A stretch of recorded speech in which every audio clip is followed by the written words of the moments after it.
Welcome to another podcast about geek culture in a medium already saturated with everything nerds love and crave. It's the Lunatic Parade Podcast. Fuck this, let's do it! Do it!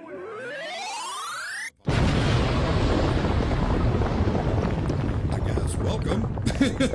And we're rolling, I think was how I said it last time. There we go. And then I just go around the table and everybody says hello. Yeah, exactly. Yeah. That works for me. It works for me. Sorry, So- I wasn't facing. Awesome. That's all right. So we're here with Curtis. Hi there. Yes, I'm Trent.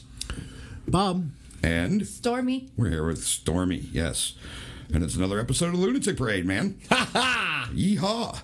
So, Awesome. What are we going to talk about today, man? I know you had some interesting geek culture. Yeah, I was stuff. thinking that we ought to cover stuff that happens. I mean, it's topical, and it's something that each of us is totally interested in. First and foremost, you guys, did you blow through the entire third season of Stranger Things? Yes, I did. That is what everybody's doing. They're like, I've heard, like, I did it in 2 days. You know what I mean? Yeah, I did it literally on Sunday. I think it was Sunday, wasn't it? Yes. Yeah, I sat through the whole thing Sunday and just recorded it or watched. We didn't move off the couch. I haven't heard a Start to single person that didn't tell me, like, how did you blow through it that quickly? And they're like, because it's that good. Like, And it's only every episode's that good. It's only like 8 or 9 episodes, so it's like, and they're, 45 minutes to an hour each, so it's really only about, I mean, it's a day's worth of time. I mean, it's not hard to blow through a season of that, and it was so fucking good, dude. Like, that show, I wish would go on forever. Like, it's one of those things that I know. They're already talking about season 4 is probably going to be the last. The creators are saying season 4, season 5, maybe. They're definitely doing a season 4. They don't know if there's going to be a 5th one after it. So you don't think you'll see, like, Stranger Things, the college years? No, and that's the reason. Like, even the kids who play the characters, agreed with the creators to where, like, they don't want to get to a point where it's, they want to keep the kids versus evil thing. So they're quickly becoming not children. Kill these kids off, get more kids. You know what I mean? But yeah, this season was spectacular, man. It was like, this season had a lot more comedy in it, which I really enjoyed. Like, there was a lot more funny points. David Harbour is just absolutely fantastic, because I don't know how caught up on the show you are, but like, at this point, he's pretty much the surrogate father to Eleven. And it's like, this thing of him having a teenage daughter is just fucking hilarious, man. Like, there's a scene in the first episode, because like her and Mike are now like together, boyfriend and girlfriend, and they're in her room and they're like kissing and that kind of shit. And he's just sitting in his recliner watching Magnum PI, eating potato chips with this look on his face like his head's gonna fucking explode. It's fucking great, dude. Well, that would be, you imagine that? You're not even like, I'm not a dad at all. And then blam, a teenager lands in your house and you gotta deal with that. That's right. That's a lot, even for a parent that knows it's coming, Yeah. And I probably should say spoiler alerts, just in case. Well, you go ahead. Like, yeah. I know that I'm going to end up watching it. I just, at this point, there's such a glut of things to enjoy, movie-wise, TV show-wise. And if you're a fan of podcasts, appreciate you listening to this podcast. Please listen to our podcast and none of the others. But excellent shameless promotion. Yeah.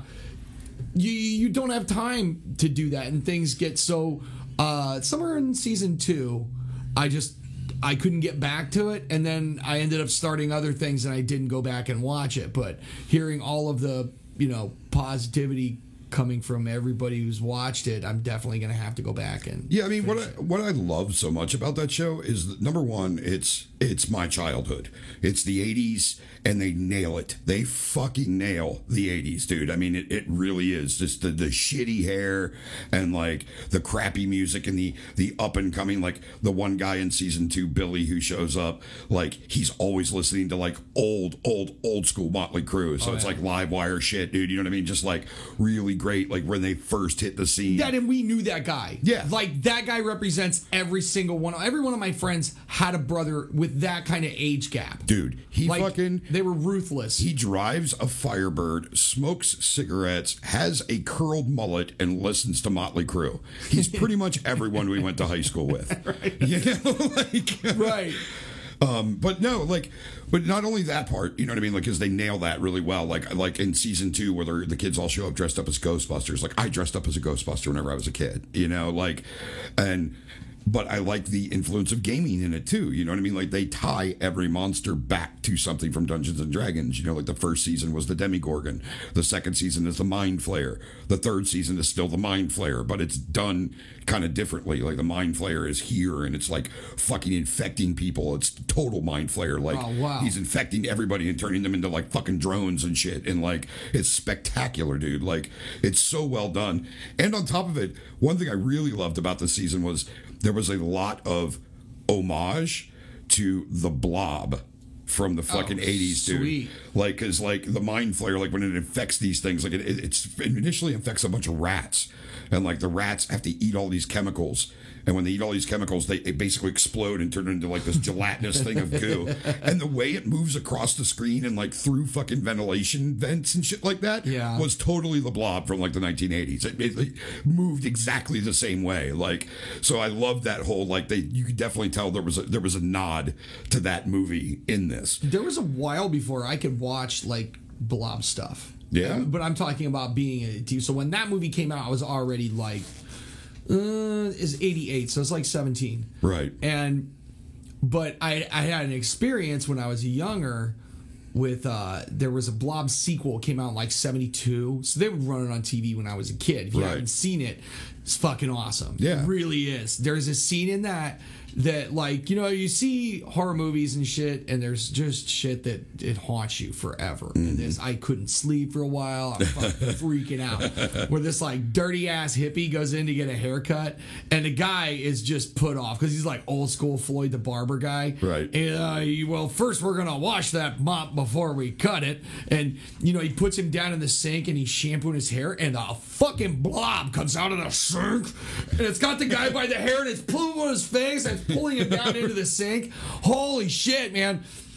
And when that sequel come out, I was like, I wasn't too excited to go see it. It was still a bit of hinky of like, what if I see something like that again? Is it going to blow my mind? Now, I've seen far worse at that point. Right. I worked in a video store, so that's all I did was watch these shitty horror movies. And some of them, at that point, like I started experiencing things like Deliverance and Blue Velvet and Clockwork Orange. All those movies, every one of my fucked up friends had told me, they're like, dude, you're going to laugh. It's so hard. This movie is fucking hilarious. And by the way, those movies, I'm an adult now and I know why they're funny. But a 16-year-old by himself in my little cracker shit splat town video store by himself watching these movies, right? Not funny. Yeah. Like I wanted him to crawl out of my skin and hide in a hole. Yeah. And the Blob was that way. Blue so Velvet if they can was do that, terrifying. yeah, right? Not funny. Like Not that's not funny. fucking funny. No. Holy shit. Dennis Hopper was a fucking psychopath in that movie, dude. He was. He really was, man. He's just so unnerving, you know. But yeah, no, I hear what you're saying, man. Totally. Oh, dude, I went off on like a million tangents. Oh, that's all right. That was my brother. I mean, showed me Children of the Corn when I lived in the middle of a fucking cornfield. I got you beat. So I was a huge horror movie buff whenever I was a kid because that was when the slasher movies were out. I loved gore. I loved slash. I loved blood. I loved all that stuff. So I was a big fan of the Friday the 13th movies. Now, I would have been, 9 when Friday the 13th Part 4 came out, and 8, maybe 9. And so my brother Todd and his best friend Paul, fucking almost said his last name, but I didn't. His best friend Paul, fucking took me to go see that at the Lyric here in Worcester. I was 8. They snuck me in. All right.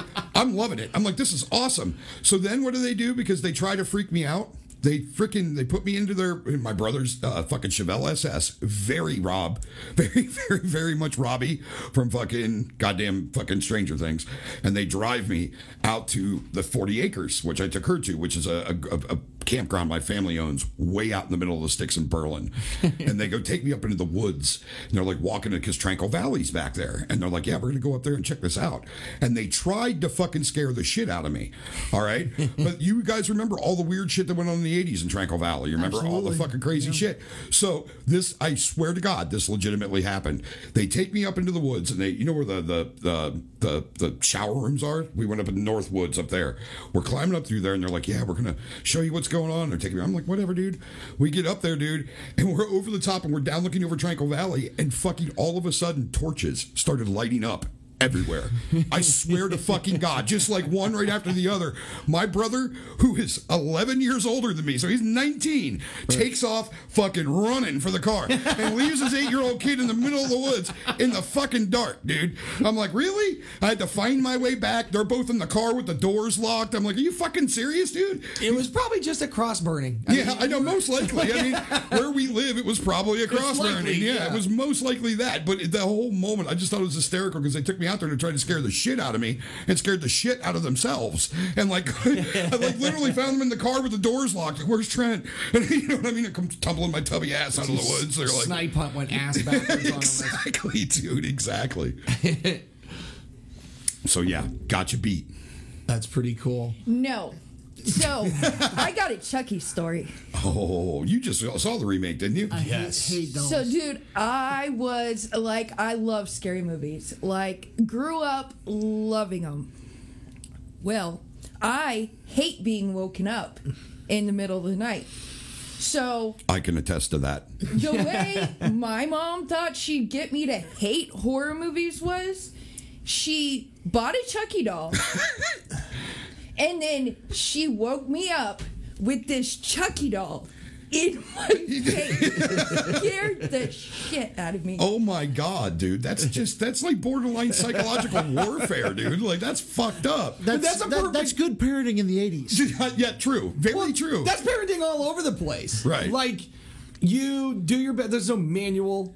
But you just have your, based on your experiences, and you think to yourself, oh, but hey, I know a shortcut on that shit. Like, this is what my parents did, so I'm gonna unfuck them this way. And that's not, oh my God, that doesn't work. And exactly. But there's no way to do it perfect. You see that in the succession of people that have more than 2-3 kids. Right. Because they have a very hands-on approach on that first one, and they fuck that kid up, and then they go to the second one, and that kid, they're like, we're not going to do the shit we did on the first one, so we're going to fix it. And then they do kind of opposite shit with that kid, which the first kid now resents because they remember that. They're like, fuck happened there. Right. Now, that fucked that kid up too, okay? Because every attempt to try, you can't fix it. It's just about observing, you know what I mean, and encouraging. Right. At the end of the day, trying to do like shit like that, like what your mom did. I get that, I do. Now I know that something fucked up happened to her when she was a kid, and probably had to do with some crazy fucking movie it was on. So she was like, I'm gonna fix this. By that 4th or 5th kid, the parents have a completely free range, hands off, fuck this approach, and they just let that kid be. And they usually end up being like the best fucking kid. I agree. 100%. You know what I mean? Yeah. I can actually attest to that. I'm the third child. My sister was super controlled. My brother was completely uncontrolled, and I was the normal one. Right. Yeah, see, I come from like both my older brothers are 11 and 10 years older than me, so they were born a year apart. So they're kind of one human. And then I was unexpected, and then my dad got remarried, and I had a younger brother and an older sister. So shit just got fucking weird for me. You know what I mean? But then we moved to Florida, and it was like, do whatever the fuck you want. You know what I mean? Like at that point, they just didn't care. You know? But you know what? I want to round this back to Stranger Things really quick, because when you talk about parenting, like, it just made me think of another reason why I love that show so much is because it's small town Indiana, which is essentially small town Ohio when you really think about it. And it's like, these kids are out riding their bikes. It's dark. They're out playing in the woods in a fort, and nobody gives a shit. You know what I mean? You're just kind of like, whatever. And the beauty of that show, and something I think the reason why I recommend it to everybody who at least is our age, is because they also find a way to still make it a kid's show. You know what I mean? Like, there's still, like, this whole episode, this whole season was about, like, the summer of love, their teenage years, like their first boyfriends and girlfriends, like hanging out. Like Dustin, the one kid who's probably my favorite in the show, fucking comes back from summer camp, and he's got the girlfriend that lives in Utah that nobody believes exists. You know what I mean? Like, and that kind of shit. And there's a beautiful moment where like they finally prove that she exists, and then they're talking through like this fucking radio telescope he builds, and they're talking through this like radio tower, and like she's like, "No, Dusty, I want to hear it." He's like, "No." She's like, "No, I want to hear it, or I'm not helping you." And he's like, "Fine."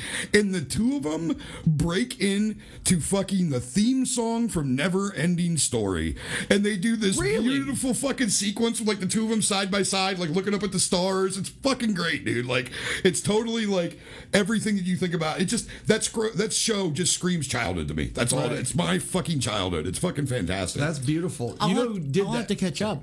I'm Yeah. somewhere around, I don't know, season 1, episode 1. Well then, Also, if you think about Stranger Things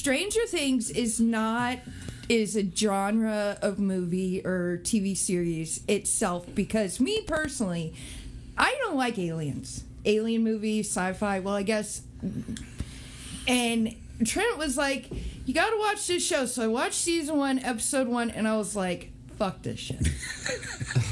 And then we binged watched it, season 1 and 2, because season 3 was out, and I'm like, holy fucking shit, this thing is awesome. right? It's a kid. So it's like in a matter of days, you watched all 3 fucking seasons? Well, we binge watched season 1 and season 2 like a week or so before the 4th, Yeah. okay, before the 3rd season was coming out. So yeah, we literally sat down in a week and just watched them from back to back. But it's That's not. beautiful. It encompasses so many things into one Right. TV show. It's not. Well, like I said, it's a kids show, a coming of age show that happens to have scary monsters from a parallel dimension in it. You know what I mean? It's more about the relationships in these kids than it is about the scary and monsters. that hinges on the script and the child actors, because Right. those are hard to come by in that way. And what blows my mind- it takes you out of it. What blows my mind, the Duffer Brothers, the two guys who write it, they're like 22. Like, I'm like, you guys didn't even grow up in this time period. Like, how the fuck are you nailing this so perfectly? You know what I mean? Like, they nail the 80s, dude. It's unreal. I love that. And you know what? The internet, did you see why the internet got pissed? No. So the internet got pissed, as usual, with Stranger Things Season 3, because there's a scene where Mike and Eleven are in the hospital, and they're making up, and he buys her M&Ms. And he pours M&Ms out of the bag, and there's red ones in it. And everybody got mad, because in 1985, which is the year that the season takes place, red M&Ms were on hiatus. Right. M&M wasn't putting them in the bags anymore. And the internet, The red dye scare. the internet literally like lit up like a goddamn Christmas tree about it. I'm like, are you fucking serious? Well, do you know what red food dye is actually made of? Like any food you have that's red, that you eat the pigmentation comes from crushed beetles. Nice. Like 70,000 per, I forget how much of a milliliter. Like it's If anybody likes raspberry flavoring, stop listening now. is it like beaver pussy or what is it? It's made out of crushed beaver sexual organs. Yes. Really? Yeah. Is that vanilla? Are you sure? I thought it was. I thought it was raspberry, but it's Maybe the, it's it's raspberry. the scent glands of Yeah. beavers. So thank you, internet, for introducing those things to us, but also people mad about dumb shit like red M&Ms. I know, dude. Come on. I mean, this show is fucking. It's so good, and you're gonna fucking get pissed off because they didn't remove all the red M&Ms from a bag. You know what I mean? Right. Like, come on. You know, that's the thing about the internet, though. Somebody's always going to bitch about something. There's a topic. You know, there's just those people who have nothing better to do with their time than pick something apart and bitch about it. Yeah, it's true. It's rampant in geek culture, especially. You know. Absolutely. And I think it comes down to the fact that it's because geeks and nerds and this, most of us, we lived inside of those things. Like, we lived in comics. We lived in Dungeons and Dragons. And when people try to take those things and make it something bigger out of it, for some of us roll with that punch and accept it. You know what I mean? They're like, okay, this is awesome. Like with the Marvel films, I'm like, yeah, there's things that are inaccurate. I don't care. They're fucking awesome. Iron Man's on the goddamn screen blowing shit up with a fucking goddamn unibeam coming out of his chest. I'm cool with that, But like, some people get so offended by it because it was their personal escape. Their beach, their personal escape for so long. Exactly. And then somebody comes along and twists that and tweaks it, it makes them angry. Well, Tim and I were talking about that earlier. There's a certain friend of ours who complains about things like that. Yeah. And where he basically, like he said, all the Avengers movies are garbage.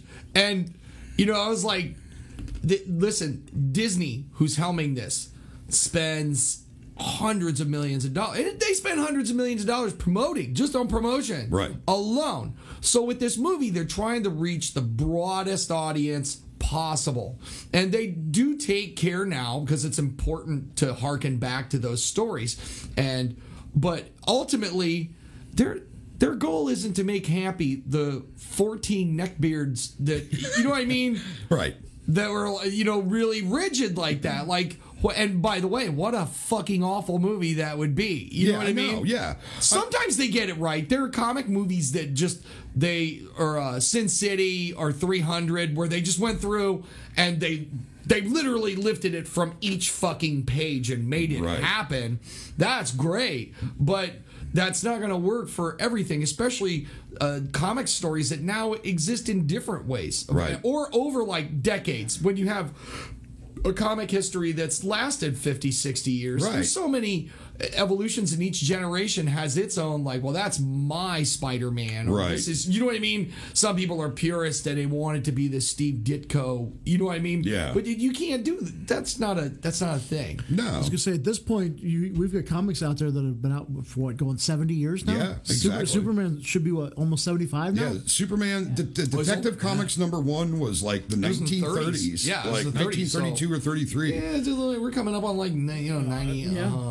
It's crazy to think about it, man. And it's I think that you just have to look at those types of things, and you have to just accept. For me, it's more exciting to the fact that I get to see this stuff come to life.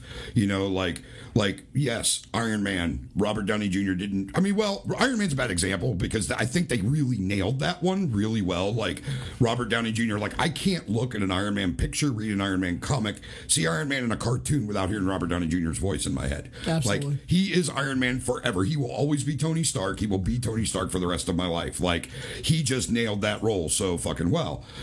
But there are things that are different, but there's also some things you can't fucking do. You know what I mean? Like you can't do some of the stuff that needed to happen to make the whole fucking Infinity Saga happen, dude. You know what I mean? Like it just doesn't make sense. You can't pack it into the number of films we have. Like so you have to cut corners. You have to make things different. And I'm okay with that. I don't have a problem with it because it's a different interpretation of the genre. If I want the purism, I'll go back and read the books. 100%. But I get to see this on screen, which is so fucking happy for me, dude. Like it's amazing. I made mention of this, I think, during our individual interviews where I said that for me right now, I wonder if I've died and gone to heaven or what I believe in as the afterlife, because fucking comic books are huge. All my comic book things that I read as a kid are coming to life on the screen. Everything's getting remade. Dungeons and Dragons is gigantic. I'm like, when did I wake up in fucking, Utopia, dude? It's everything I loved as a kid is now awesome and being just fucking expanded upon, exploded upon, and just blowing up in the mainstream. So for me, this time in my life is fucking amazing. Like it's almost too much at points. Yeah. Where I'm like, well, hold on, just pump the brakes. Like I can't get to all of it. Like I'm just not. Pump the hate brakes there, Thanos. I can't. My favorite line from fucking Deadpool 2, dude. Sorry. I'm not rich with that much time on my hands. Right. Yeah. Well, I know, like, when Suicide Squad came out, there was a whole bunch of people that got angry because of what Harley Quinn wore. Because she wasn't red and black. Yeah. And I'm like, listen here, shut the fuck up. This is the first fucking live action that she's been in. Exactly. It was an awesome movie, and you're bitching about what she wore. Well, I think they nailed her campiness. They nailed her craziness. And you're going to bitch about what she wears? Right. I think some of where that comes from is that, I think they based Harlequin in Suicide Squad off of the Rockstar video games, because that's really what brought her more to the mainstream. Like the Batman animated series was there, which is where she was born, which still Harlequin, no matter how you look at it, is probably one of the most interesting comic book characters in history because she started in a cartoon. Oh, she's my favorite. She started in a cartoon, wasn't in the comics, and had such a fan base that they moved her to the canon in the comics and made her part of that universe. So that's a very unique character to begin with. And like a lot of those, like Batman the animated series came out in the 90s, like 91. So it's like, that stuff people who are going to see comic book films now, yes, there's those of us that are older that remember that, but a lot of the younger people know her from the Rockstar games. They know her from Arkham Asylum. They know, and that is the Harley Quinn we saw with the blue and red pigtails and the baseball bat and the Daddy's Little Monster T-shirt and that shit. So that's what they modeled it after. And She nailed it. I don't care what anybody fucking says. A lot of people had a problem with that movie. The only issue I had in that movie was how Killer Croc looked. Killer Croc Really? should have looked different. It didn't look right. You know what I mean? He was too small. Killer Croc's fucking huge. Right. You know what I mean? They just made him too small and he looked not right. Other than that, and the fact that I don't care what anybody says, if you're building a team that's going to go, that you want to put a team together that can stop Superman if he goes crazy, you ain't going to put a guy on it named Captain fucking Boomerang. That ain't going to happen. No. But like, other than those two things, I don't give a shit, dude. The movie was fucking great. I loved Will Smith as Deadshot. I thought he was fucking awesome. A lot of people hated nailed that. it. I fucking loved her as Harley Quinn. I even liked the Joker. I wish there would have been more of him in it. It was a very stylized modern take on the Joker, but I still thought it was cool. You know, in my opinion, the way Jared Leto overacted it a couple of times, and like, you know, it felt like, for me, I can't stand it when I can see somebody acting, where I can see somebody pushing so much that you can tell they're acting. And there was a couple of scenes where I saw that with him, but like his Joker laugh to date is second only to Mark Hamill.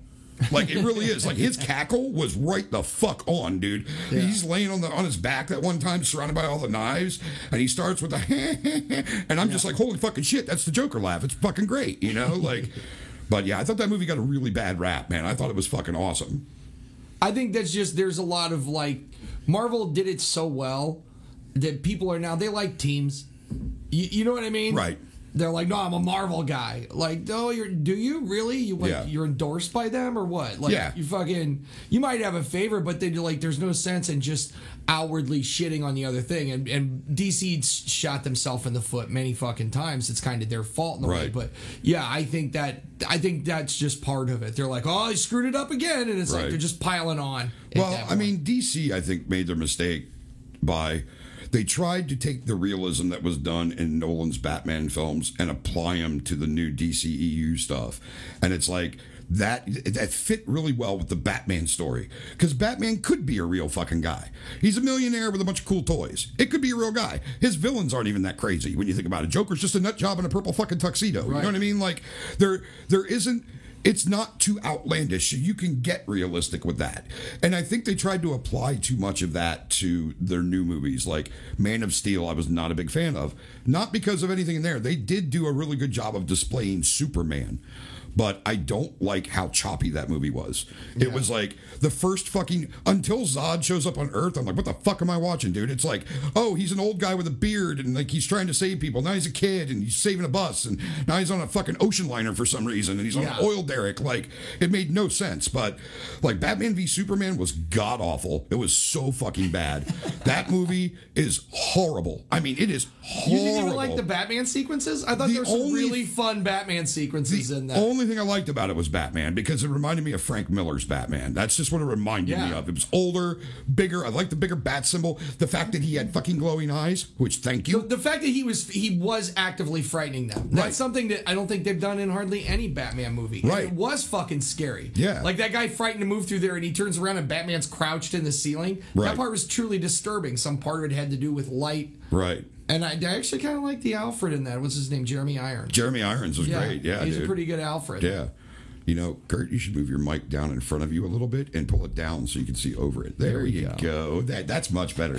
Sorry, you're getting a little echoey there. So, I have a poll. Okay. So do I. It's bigger than a baby's arm. Sorry, go ahead. No, it's not. No, it's not. Oh, yes, it is. They're tiny babies, man. What do you think Marvel should do as their next overarching scene? What do you think the next sequence of Marvel film? What phase 4 should be now? What would you like to see? Not what they're doing now, but which series of comics would you like to see them do next? I would love to see them do either. Well, they've already kind of done Age of Apocalypse, but they butt fucked it so bad that I just, whatever. It's kind of like it's like Highlander 2 for me. Like, I just pretend it doesn't exist. But I actually would really like to see them do Secret Wars. I'd like to see them do Secret Wars. Really? Yeah, I think it'd be cool, man, to see him go to space and like Spider-Man get the black suit like he should, and fucking have cosmic Spider-Man and see Galactus be something other than a giant fucking cloud. Which I'm sorry was one of those things that Marvel did wrong when they made. Well, that was actually Fox did Fantastic Four, and that was a big problem I had. Rise of the Silver Surfer was great. I loved the Surfer. I thought he looked amazing. I actually really liked those films. I thought that I thought the guy who played Reed Richards was great. I loved that. Fucking Chris Evans as the Human Torch was awesome. That movie was good. I love the way they did The Thing because he was actual fucking... Yeah. He was like real fucking makeup. But Galactus is not a giant cloud. That was just retarded. I'm like, really, dude? He's a big guy with a big fucking helmet. Like, give me a big guy with a big fucking helmet. I took more of an issue with the fact, like, my favorite villain is Victor Von Doom. Oh, yeah. And that's not him. Yeah, I liked him, but you don't have to get it spot on. Some of those things aren't going to translate well to the screen. Yeah. But can you get it? I don't know. Can you get it cool looking? Yeah. Something closer to that? Like, he's so fucking badass. Secret Wars was funny, too, because he landed there and he looked around and just went, oh, Galactus. Okay. Yeah. All right. Right. Hey, champ, how about you and me team up? Yeah, like, right. Right. He, of course, didn't say it that way. Right. But yeah, no, I hear you. And I mean, I did kind of like the look of Doom. Like, he had the mask and the hood and like the metal kind of suit. Like, I thought was cool. Right. But I agree. Like, they didn't hit him right. I think the problem there for me was with Doom is the guy who played him, I think, is awesome. It was a guy who played Tristan in fucking Nip Tuck, which is one of the greatest television series in history. If you've never That's seen actually it. Thorin from the Hobbit movies. Oh, really? I didn't know that. Yeah. Oh, wow. Yeah, if you watch if you've never watched Nip Tuck, that show It is amazing. Fucking twisted, dude. It's about two plastic surgeons who in the first season, they end up getting fucking like kidnapped at gunpoint by a drug dealer who is forcing them to like remove fucking the drugs that are liquid heroin and breast implants from women, and like they have to like hide bodies in the swamp by tying like fucking in the Everglades by like tying fucking ham to their. Is that fucking an FX series? It's an FX series. It was. They get away with so much. I love FX series shows. There's a bunch I watched. It was the first FX series that really pushed the envelope. I mean, it really does, dude. There's a lot of gratuitous sex. There's a lot of violence. There's a lot of death. There's a lot of fucking foul language. Like, it pushed... Because when it came out in the early 2000s, I think. And they pushed the fucking envelope of late night, dude, like, heavily. And they mixed in Scientology. I love that, too. There was a whole Scientology piece. And, like, it was great, man. It was a really good show. Get away with that. Those guys got good lawyers. Yeah, I know, right? Matter of fact, I'm afraid right now that we're talking about... We're on a list We're not talking about them. We'll talk about any religion, really. We're on a list right now. Not that one. Yeah. But anyways, yeah, no, I mean, I agree with you. But I think anyways, that Doom, my problem is like Josh Trank's Fantastic Four, which was the reboot that came out where it was they were all younger. Yeah. And with, what's his name is Michael B. Jordan as Johnny Storm, you know, which I loved the character of Doom in that because he was a lot more sinister and a lot more evil. I didn't watch it, but I just from the trailer, like, this is my take on that movie based clearly on just what I saw from the trailer. I thought it was really clever the way they did Reed Richards' power. Yeah. That makes so much more sense than like, I'm stretchy. Yeah. Like the way it looked and everything, I was like, I can get behind that. Yeah. But yeah, I heard it was a nut covered turd. Yeah, it was, like Josh Trank actually tweeted right after. He took the tweet down almost immediately afterwards, but after it got panned by audiences and critics, he actually tweeted out, I wish you guys could have seen the movie I made. And I think he was going for a much darker twist, and I think Fox said, fuck you, and the best parts of that movie got left on the cutting room floor. That's There's what I think. There's a lot of movies like that. Yeah. Where there's a lot of things that go into making a movie, and unless you're willing to put up all of your own money, then you answer to those people and those things, and it gets very hard to do. It's unfortunate because film is a business, and it's not unfortunate that film's a business. It's unfortunate that we've arrived at a time now where film is treated very much like the music industry. You have a formula, it works. Rinse and fucking repeat. It's like we are living in the Nickelback of movies now. You know what I mean? It really is. It is, man. And no offense to Nickelback, they're a great band, but they did get to a point where it was like, we're gonna make it. This is our fucking recipe, and we're just gonna do this over and over again. But people tend to fucking even that they you forget that there are kids that grow up and they identify with that, and then they go off to make awesome things based on the bullshit that they saw when they Right. were kids. That to them is gold. Right. Like I heard this story. There's a rumor that after the premiere of Hook, the movie, remember that? Yeah. Fucking Robin Williams, Peter Pan. Yeah. Steven Spielberg went out to his limo and cried for an hour. Like sobbed. Like, Right. I have made the biggest mistake of my career. This is such a piece of shit. Right. And 30 years later, or however, it's almost been 30 years, but like that movie's beloved. People love watching that. It's a goofy piece of shit, but Right. to generations of people that likely they went off and created things based on childhood fantasies they had at home, playing out Peter and the Lost Boys from Hook. you Yeah. know? I think a lot of it too is cyclical. I think that everything in life is cyclical. I think style, music, and movies, and I think this is very reminiscent to me right now of the '80s, where like they were just churning fucking horror movies out, slasher films. Every other week there was a new fucking serial killer and slasher movies because they were making money and people loved them. But what that gave birth to was the 90s, where film was fucking awesome. Like everything was an indie film. Everything was fucking great. I love 90s movies, man. All of them are fucking awesome. Somewhat. Like I love 'em, dude. There's still that.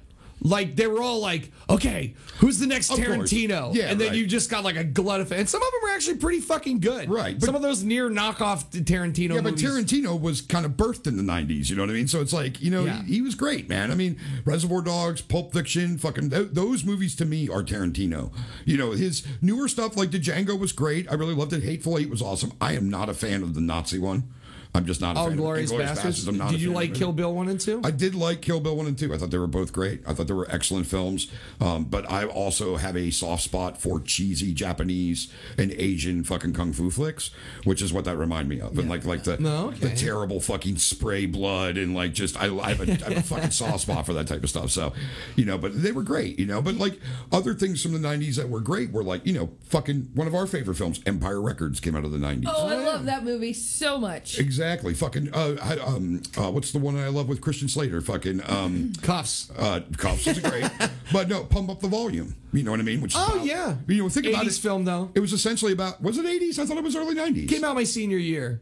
It was like 89. Really? I could have sworn Yeah. it was early 90s. But Okay. you look at that soundtrack and it was like, here's a little preview of what you're going to be listening Right. to. Exactly. And if you think about it, in that movie, he was essentially podcasting. Oh, He was yeah. just broadcasting it over the radio instead of over the internet. Do you think you could make that movie nowadays, though? No, because it, Like, that's just, it is what it is. It Like, is- that's something people wouldn't understand. back then it was illegal to do what he did. Now people do it and make money off of it. You know what I mean? Now everybody's a radio station. Shit, we're one right Shit, now there's what do you call those things? Vape pens. I saw a thing on Vice News. now. That was an interesting pivot.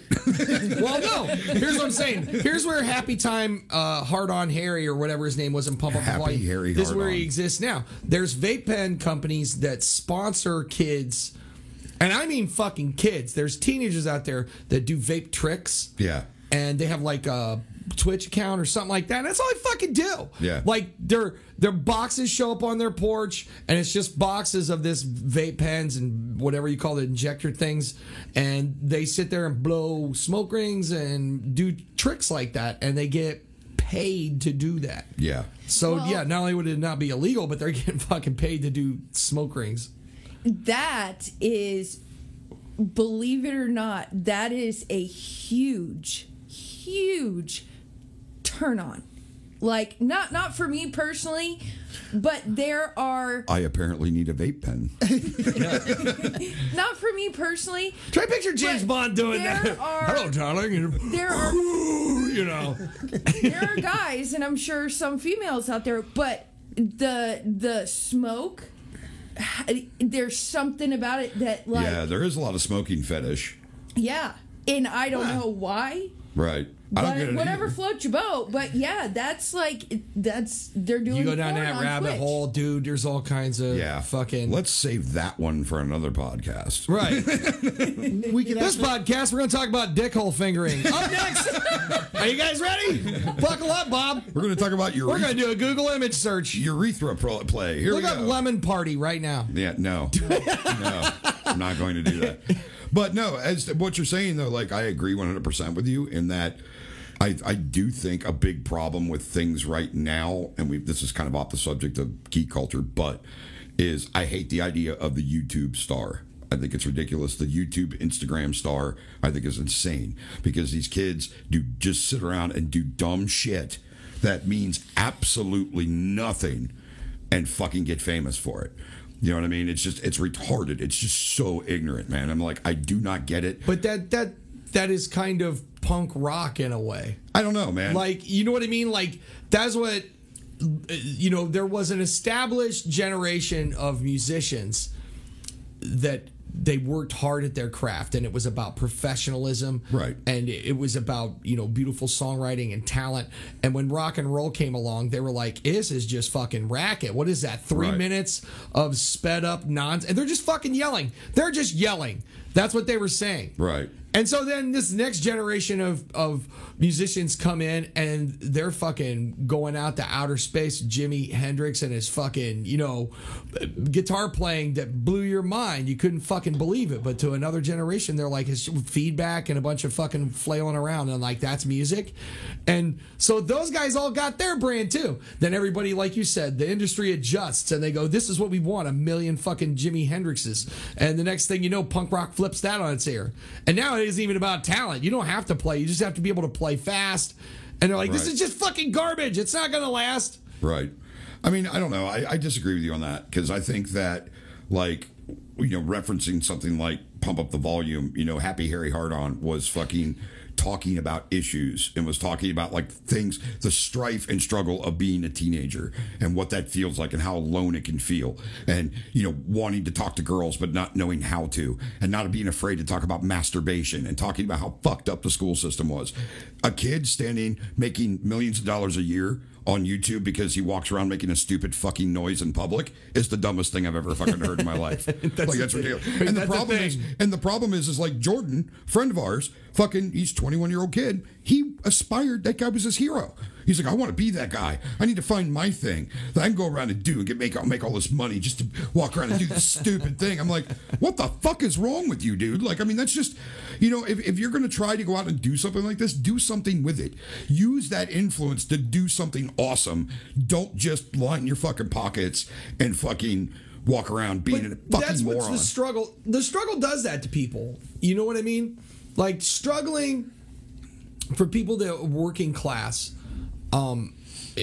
they know that they're like, I work for a living and everything I got I earn. Well, that's fucking noble of you, but you're still pissed about it. Oh, yeah. Fuck yeah, they are. Like, I grew up white trash, and my family, their big fucking thing was shit like, you remember the Pet Rock? That probably predates you. No, I remember Pet Rock. That dude made $1 million fucking dollars off boxing up rocks and selling to people. And they would take me aside when I was a kid, and they're like, listen to me. If you just figure that out, boy, you got it made. Right. You figure out your Pet Rock. Like, fuck that. Dude, I'm like... like you said, I want to do something with substance. Like, that's what you... Like, fuck the Pet Rock guy. Like, they held that guy in high esteem because he made a whole bunch of money doing nothing. Like, they were like, I've eked out a living and I've got very little. You know what I mean? But if I figured out some way to do some flim-flam shit, I could fucking be sitting on a pile of money and all my problems are over. Right. But I think it's two different things, because, like, creating the next fucking product that somebody's going to purchase, the next fucking fad, you know what I mean, whether it be fidget spinners or fucking what the fuck ever, or the Pet Rock, is very different than exploiting an online influence. You know what I mean? Like, these guys that are on YouTube and on Twitch and all that stuff who do this dumb shit, most of them are YouTube stars and Instagram stars. They make money because they're being sponsored by people to play ads while they're online doing dumb shit. If you're going to be online and you're going to make money off of it and you're going to get ads to do it, spread a fucking message. Do something with some fucking substance. Have some fucking resolve and do something to help change the world. Don't just sit there and eat Tide Pods and drink a goddamn bottle of Jack Daniels in one fucking gulp. That's just fucking stupid. Well, some part of it might be money, but there's also some part of it that has to do with there's a lot of fascination with just the idea of fame. Like, fame is this thing that people aspire to. I don't know that was it. I'm not sure where that started, because that's not necessarily new. Right. But we didn't grow up with it. Like, the notion was you do something extraordinary to be famous. To be famous, exactly. I don't know that there were people that were famous just because it's something they were famous. No, that's a thing now. The Kardashians, all that, like they're famous, but you're like, why are they famous? You couldn't fucking tell. That's all Paris Hilton's fault. Paris Hilton, she's the first one. She released that sex tape and became an internet fucking star for doing nothing.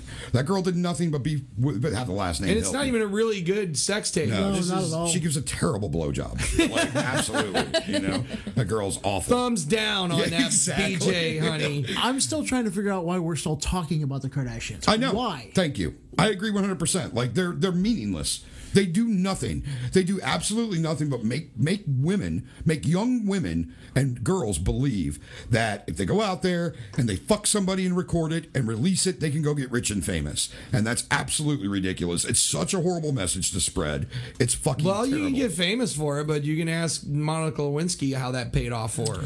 She did a news story not too long ago, and that girl's life was ravaged. Right. She wasn't doing it to get famous. That was also the 1990s. This is post right, but sex tape. there's still a lot of steam left in that story. Yeah, you know what I mean. I'm just being. It's fame. You know, if the Monica Lewinsky scandal would happen now, her life would not have been destroyed. Oh, she'd no. be on every television show. She'd have a book and a movie made about her already. Right. She'd have her own internet site, be an Instagram star.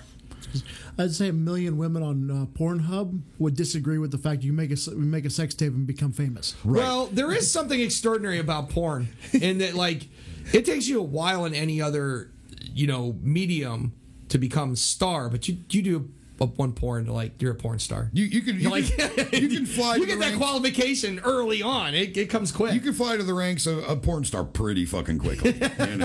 I knew a dancer. I won't say her name, but I knew a dancer that I used to work with us at the club. She was an ex-circus performer, so you know who I'm talking about. Oh, I know who that is. And she moved to Russian and moved to Los Angeles and San Fernando and started in the porn industry and like just skyrocketed to fame because we'll just say she's bendy. Very, very bendy. Like ridiculously bendy.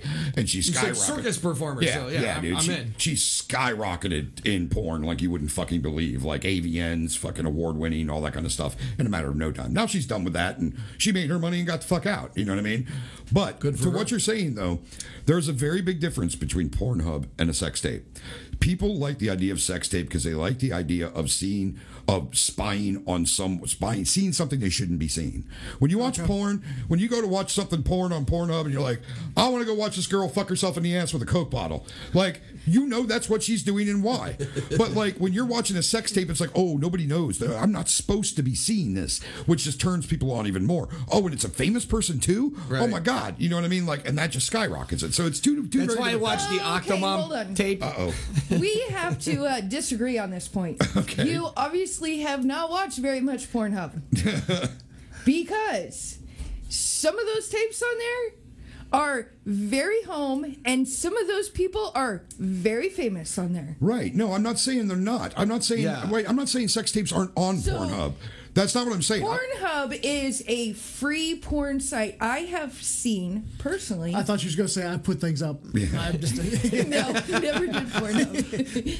I have seen long videos that you could buy at a video store. I've seen home tapes. Pornhub is a free porn site that will let you upload, download, see anything you want. Right, but the point I was making is he made the comment about a million girls on Pornhub not agreeing that a sex tape will make you famous. What I'm saying is there's a difference between pornography and a sex tape. I'm not saying that sex tapes aren't on Pornhub, but I'm saying the attraction of each one is very different. Right. You know what I mean? People like sex tapes because it's someone famous and they get to watch them doing something in the bedroom that they shouldn't be watching. So there's that whole piece, and that's what attracts people to it. If you're watching porn on Pornhub, you want to see some fucking porn, and that's what you're going to watch. Hey, dude, I love the fucking porn industry, man. Them motherfuckers, I'm a software developer. Those people advance technology more than any other fucking industry on the planet. No, they decide what happens. You would not... Whether it was beta or VHS and then on upwards to... You would not have YouTube or Twitch if it was not for porn. Porn gave birth to streaming. Yeah. Porn gave birth to camming. Porn gave birth to all of that. You would not have those things if it was not for porn. You wouldn't even be able to fucking take credit cards online if it wasn't for porn. There's a great movie out there called Middlemen. Thank you, porn. There's a great movie out there called Middlemen with Luke Wilson in it. Which one's the one without not the nose? I thought they both have it. Don't they have a really the dark-haired one? Okay, yeah, let's Luke. That's Luke. Okay. Yeah, Owen's the the other one. surfer dude looking. So Owen's got a dick nose. Luke doesn't. I love you, Owen Wilson, but you have a nose that looks like a penis. Right. But anyways, Luke Wilson's in it, and he basically, there's these two cokehead guys who they basically had some porn sites, and they were like and people started sending them like paper checks to pay for porn that they were getting through their sites. And they were like, the one guy was a software developer, and he sat up one day and he said, you know what?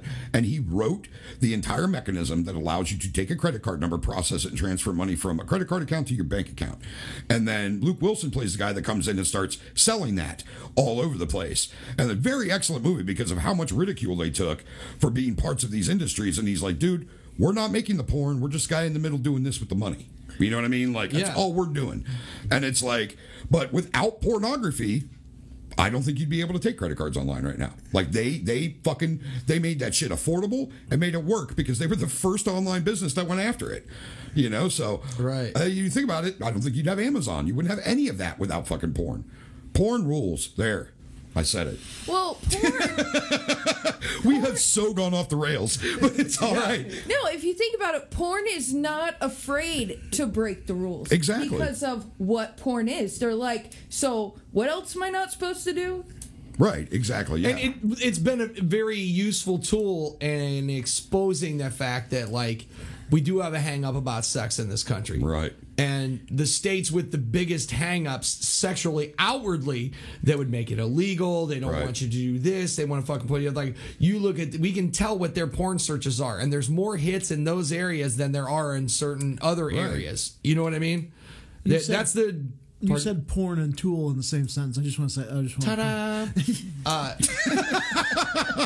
But yeah, I don't know why we kind of act like it's something that we should be ashamed of. Right. But we are huge consumers of porn. Absolutely, man. People, me and Stormy were having a conversation about that the other day, and like talking about like how ridiculous it is that.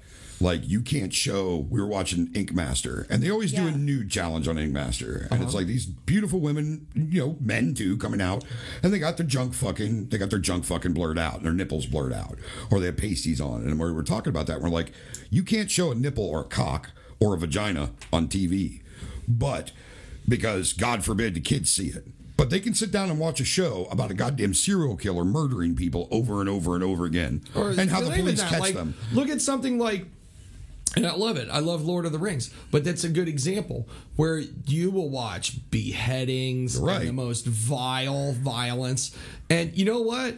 I don't think that's healthy for kids. No, I don't think so either. Not at all. I mean, but I don't think it's that unhealthy. It's, you know what I mean? We're talking about that. Like, well, the blood is green and those... I just hit my spit screen or whatever this is called. You get a demerit. One lunatic parade demerit in my column. It's all right.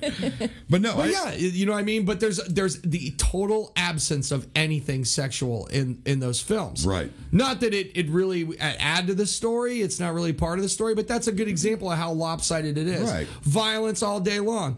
And your whole life, you're never going to see somebody beheaded. Right. Unless you go Google search it. But you're not. You're not going to see somebody beheaded. Right. If you do, you're like, you have a better chance of getting fucking hit by lightning. But you're probably gonna fuck, and hopefully you fuck a whole bunch. So why that's still like kind of a taboo subject? If you find yourself seeing a beheading, things have gone seriously wrong. Like, something took a very hard left turn at some point in time. Zombie apocalypse happened. I don't know. Something occurred. But no, I agree with you 100%. And it's ridiculous, man. You go to Europe, dude, they have full frontal nudity in fucking TV commercials. Like, it's insane.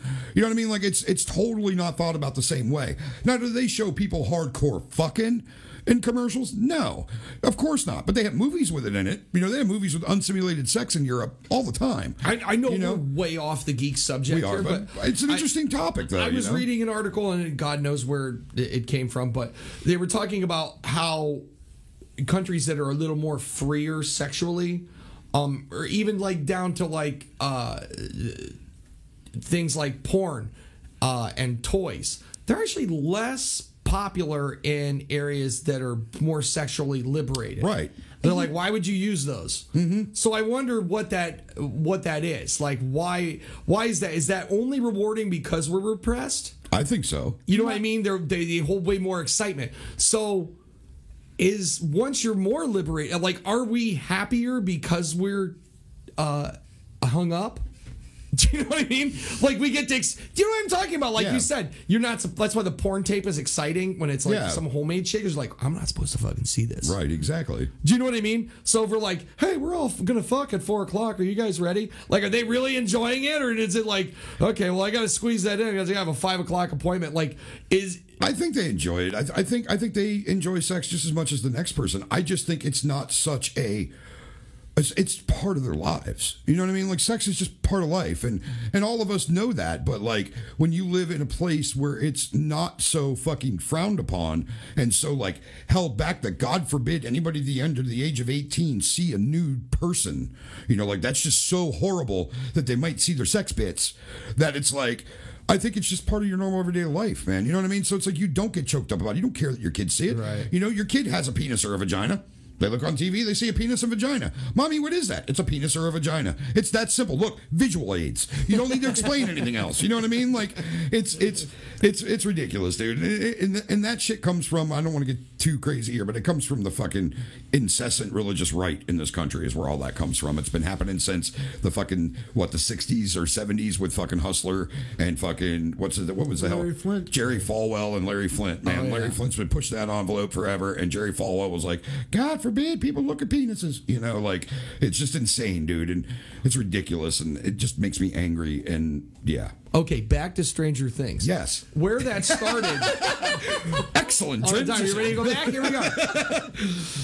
Curtis fucking hard left. If you've not seen it, what struck that chord with me prior to that was Super 8. Have you seen that movie? I have not, but I heard it was awesome. The cast of characters, those kid actors are incredible. And it's the same thing, coming of age, being around girls and how awkward that was for young boys. Right. All of that plays out in that movie very, very well. I think it's a J.J. Abrams It's a J.J. Abrams film, yeah. I've never seen it, but I know what you're talking about, it's beautiful, man. I love that movie. See, I love it when they can do that, man. Like, when they can grab a hold of me and make me think it's one thing, and then I watch it and realize it's another. Like, I literally remember watching Stranger Things, and the very first couple episodes, I'm like, it's going to be an awesome movie about fucking monsters and crazy shit. It's going to be horror. And I watched it and I went, oh, it's a kid's show. Awesome, dude. Like, cool. All right, now I'm down for this. You know what I mean? Like, it was great, man. Like, you know, I love it when things can do that. And like you said, they do the 80s really well. Super 8 set in 79. So it's that bridge between the 70s and the 80s that I remember so well. Right. And they capture it perfectly. They shot that movie in a fucked up little West Virginia town, which if you want to capture the 70s, fuck, go there. Ain't a goddamn thing changed. Nothing changed. They didn't have to do shit. Right? It might as well be, you know? Dude. Yeah, exactly, man. Exactly. You know, I don't know. What do you have to say, Bob? You're about to say something. Well, go ahead and finish this one. Then I was going to try and go back to the poll that we started, like, I don't know, 30 minutes ago. Oh, that's right. My God. Right. Okay, it's official. I'm an asshole. I am sorry. Go ahead, Bob. What is your poll? Well, the next would be Stormy. Which one would you like to see next? Oh, that's right. I forgot about that. Sorry. Yeah, we almost made it 2 people. Yeah. Yeah, sorry. I derailed the conversation there, so I apologize. Oh, my God. All right, Bob, tell us about your poll and Stormy Daniels. I think we're playing the telephone game at this point. Maybe that game handle wasn't so appropriate. Right? You might have picked the wrong time in history for that one. Or maybe the right timing to draw people in searching for something else. And they'll just stay. All right. Okay. So, yeah. Okay, what was it again? Which Marvel storyline would you like to see next?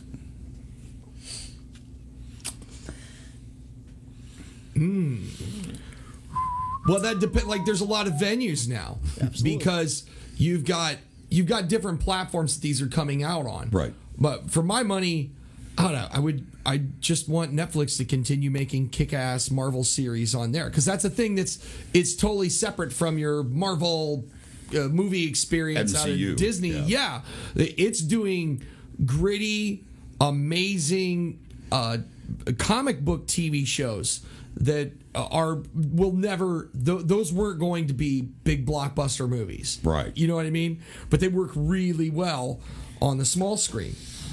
I like those stories. I would like to see Heroes for Hire. Oh yeah, dude, I have to agree on that. Because if you think about it, the Heroes for Hire, they're not your typical superheroes. Right. Well, Power Man kind of is. He is, but Actually, he they both kind of are. I mean, one guy's got a flaming fist and the other guy's indestructible. Yeah, but if you think about, okay. If Oh you God, think now we're back about, to porn. Flaming face. Go ahead. I'm sorry, honey. if you think about where their powers came from, it's unlike other ones. They weren't born with it. Right. True. It's not like the mutant thing. No. Yeah. So I think everything we've seen from Marvel so far, other than like Iron Man, they were shot up with something, they were bit, they were. Right. But these were, like, if you think about Iron Fist is, in my opinion, Batman. Kind of. If you think about it, Yeah. I mean, I can see Iron that. Fist, Yeah, I can see Iron that. Fist got what he did through hard work and dedication. Right. He went and defeated the dragon and got the Exactly. and got the Iron Fist and to become protector of Kunlun. And if you think about Luke Cage, he is so the backwards ass superhero, dude. He is a bartender at a fucking bar. Yeah, we buy in a barber. At a bar.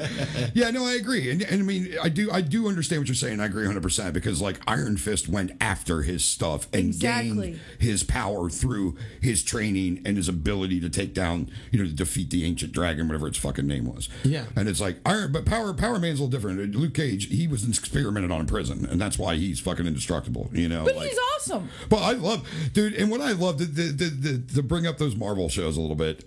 My favorite thing about each one of those shows is they always found a way to do a throwback to like the cheesiness of the comics. Like in Luke Cage, they show whenever he gets experimented on, Yeah. and he like walks out, and he like breaks He's out. got the metal He's head got the and metal the fucking yellow and the yellow disco shirt, He looks at yeah. himself, and he's like, "Sweet Christmas."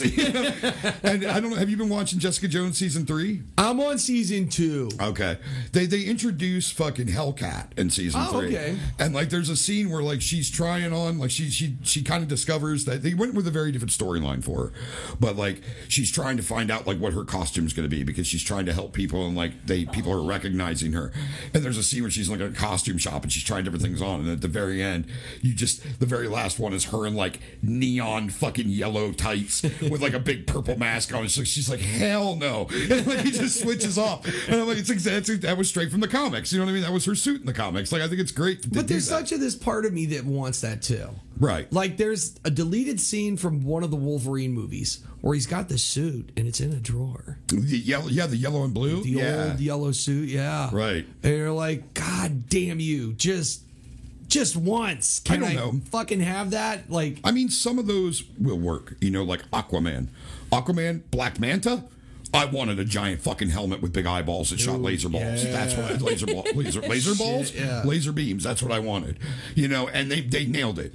But did I want to see Aquaman in fucking like orange and green tights with fucking like riding dolphins? No, I like the Aquaman we got with the gold armor and the fucking you know what I mean. Like I don't know, but if I do get a gamer tag, I'm pretty sure it's gonna be laser balls now. laser balls. Laser balls. It's got to be Curtis laser balls.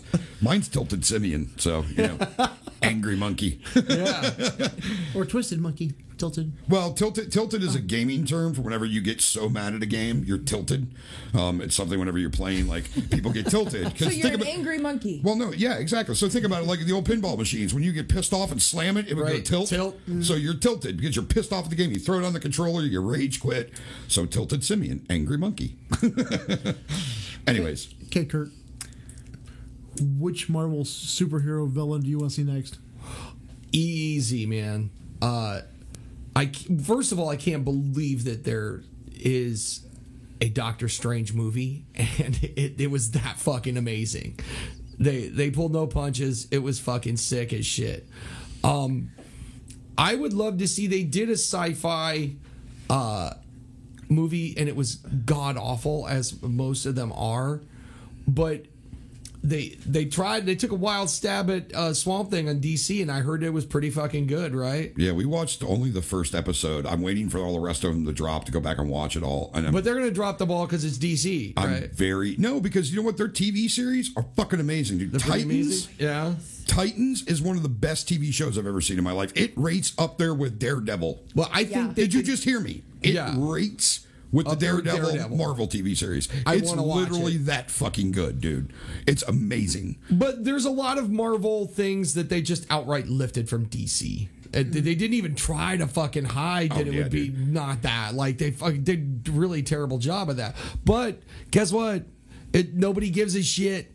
You Right. know what I mean? It's like comedians. There are comedians that outright Dennis Leary lifted the fuck out of Bill Hicks bits. Oh, yeah, dude. But he got more famous. Yeah, but- and it doesn't make him. I don't know if that makes. Go ahead, call him a thief, and it's fucking wrong No. and all that. But like when Marvel continues to run and their titles are more popular, and then it garners writers and artists that are better, and they run with a story that's Right. And all those are heroic archetypes and different, Well, I think- things that they drew from to create those original works. I think they traded back and forth a lot. I think like when it got to the point where comics hit heavy popularity, they started trading. It was like, okay, you created Batman, we're gonna have Moon Knight. All right, you created Right. this, we're gonna have that. You know what I mean? Like it just started to be like Shazam and what's the one in the one in Marvel. There's one in Marvel that's like Shazam. I can't think of what his fucking name is. I can't think of him either. Wow, we just all failed our geek credit. Wow, we totally did. Yeah. Anyway, wait, Anyways, back but to my my question. point. Yeah, go ahead. No, My yeah. point was Marvel's ripoff of Swamp Thing is called Man Thing. Yeah. And I have a few of those comics, and they were sick and nasty and fucked up and really scary. Right. Like, that is a creepy fucking comic, and I would like to see a good, really well done Marvel horror film. Right. That would be pretty fucking cool. I think it would be awesome too, man. I saw a preview a while back where they were going to do a New Mutants film that was very horror oriented. I'll have to send you the trailer. really? Yeah, I don't know if it's still coming because this was before Disney bought Marvel. And it was like New Mutants. They were like in a they were in like a psych hospital and like had weird shit with like shit coming out of the walls and very horror movie esque. Well, I keep wanting to watch that Legion. That's it's a Marvel I show, watched right? it. It is amazing. I haven't watched the newer season, but I watched it all in one day. And I was is that upset from a 'cause it Marvel was a- comic? From what I understand, it is, and I don't know much about the character, but this is what I've gathered, and I could be completely wrong here. So, geekdom, please don't hang me. From what I think I've heard is that it's in the comics. He's Professor X's son, No. and that he has multiple And personalities, each personality has a different superpower. yeah. That sounds cool. Yeah, it's very much like in Doom Patrol. Which please tell me you watched Doom Patrol. I have not. Oh, Oh, sweet you mother have of to. God! It is. Yeah, we don't great. have the DC streaming. That's what it's Dude, on, right? Well, Yeah. while it's still around, it is worth the $7.50 a month it costs because Warner Media is going to shut it down because they're fucking morons. They're going to completely kill because they're starting their own Warner Media streaming service. But it's Calamity Jane, or not, sorry, Crazy Jane.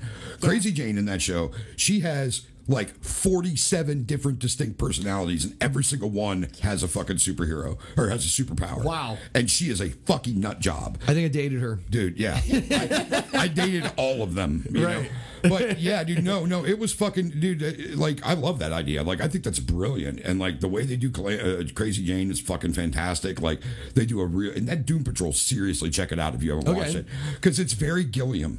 It reminds me of like Terry Gilliam made a superhero fucking show, dude.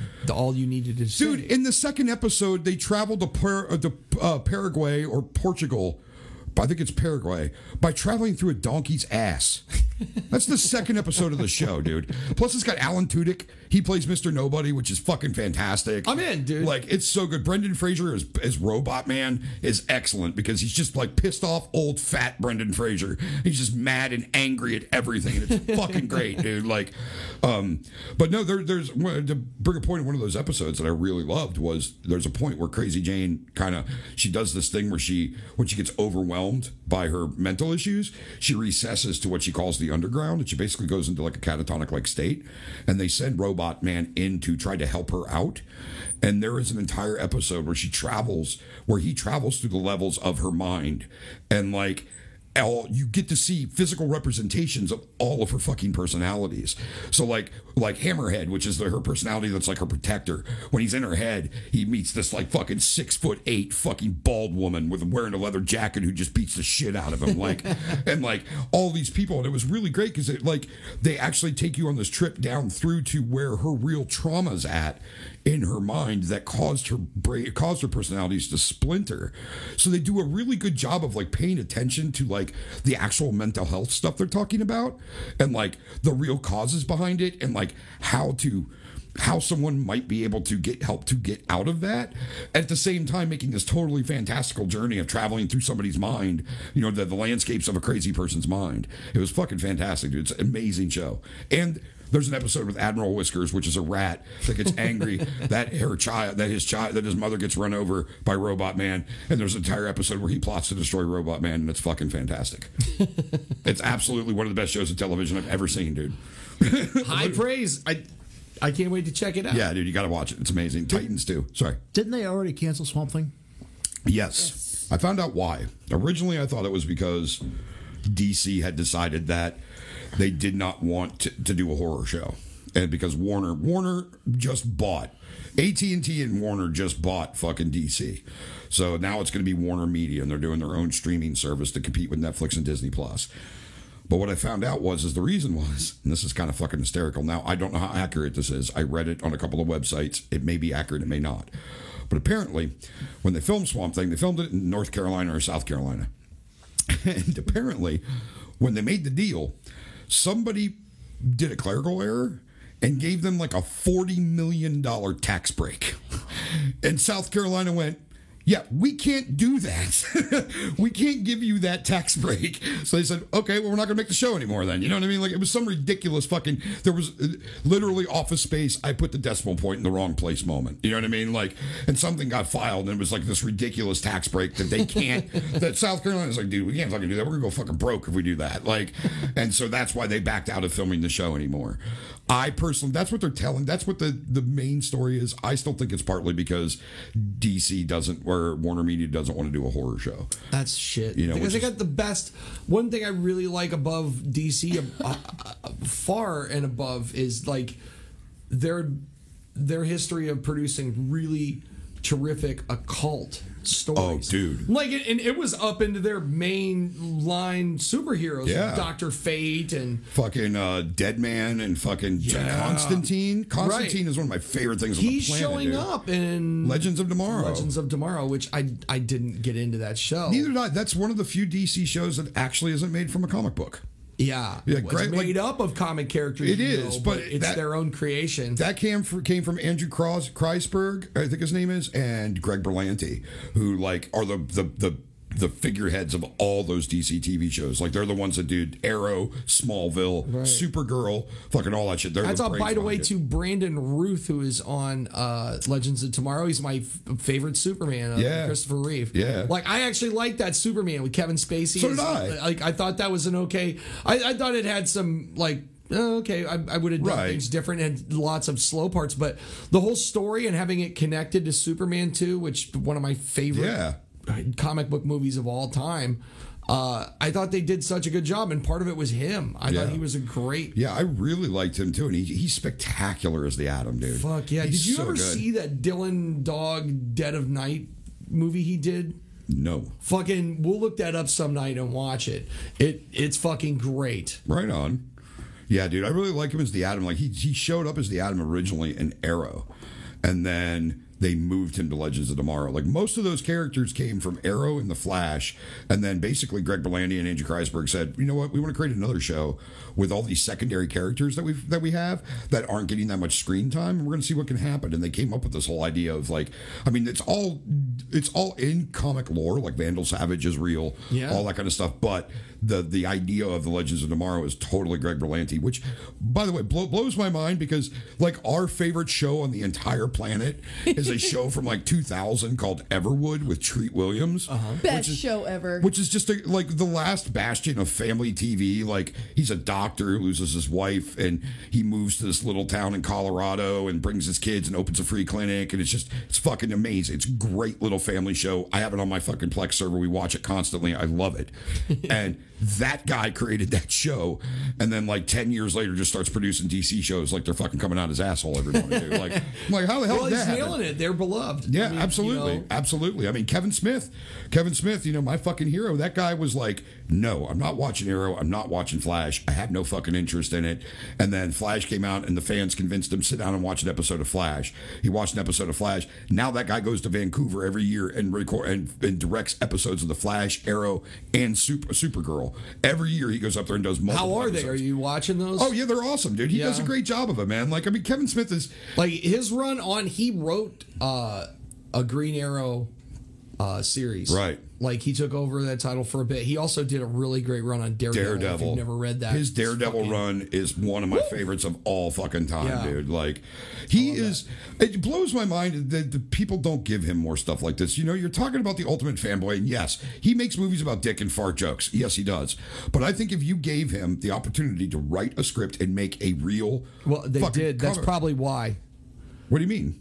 The Nicolas Cage Superman. Oh, the Superman He actually thing, got yeah. tasked to write that script. Now, by the way, if you can find that fucking script, Oh yeah, it's amazing. It's absolutely. if they amazing. made that fucking movie, it would crush everything in Right. its path. Yeah. DC, please. Yeah. If anyone's listening, make that a fucking movie. I agree, dude. And the thing is Kevin Smith even says these days that he doesn't want to direct one of those movies because everybody's like, you know, oh, is Marvel going to give you a film now that you're doing all this? And he's like, I don't want to direct one now. He's like, I'm a podcaster No, now. but he could fucking direct like there. I heard they were gonna do a Howard the Duck. I would love to see him do Netflix Howard show, the and, Duck. like, and Yeah. you know what I mean? Like they're maybe not helm that blockbuster movie. That, Right. Well, he said but- many a times he doesn't want to do it. He's like, it's too much work. He's like, the amount of shit that you have to deal with filming one of those big blockbusters is just insane. He's like, I don't want to deal with all that crap. And you good know? for him, you know, his ticker's kind of shit. Right, You know, he's you know? gonna fucking kill himself. Exactly. I love that. Guy's my fucking hero, man. Like I fucking have every one of his films. I religiously watch Clerks at least one time a month. It's like, you know, that guy is just, he made me aspire to be a filmmaker when I was younger. Unfortunately, I went to film school and realized making films suck. Like, I did. Dude, I went to film school and my fucking movie got stolen by my professor. No joke. I made a goddamn movie. It got basically I wrote a script. They picked 3 out of everybody in the film classes to make it into an actual movie. Then mine got picked. We made the movie. My professor watched it. We showed it to the class. Everybody's like, "This is really good." And he's like, "Dude, you did really cool shit with lighting that I was really impressed you were able to do with the limited equipment we gave you. This is good. You should take it to the film festival here in Sarasota and show it at the Digital Filmmaker Showcase." I'm like, "I will do so." Fucking semester lets out.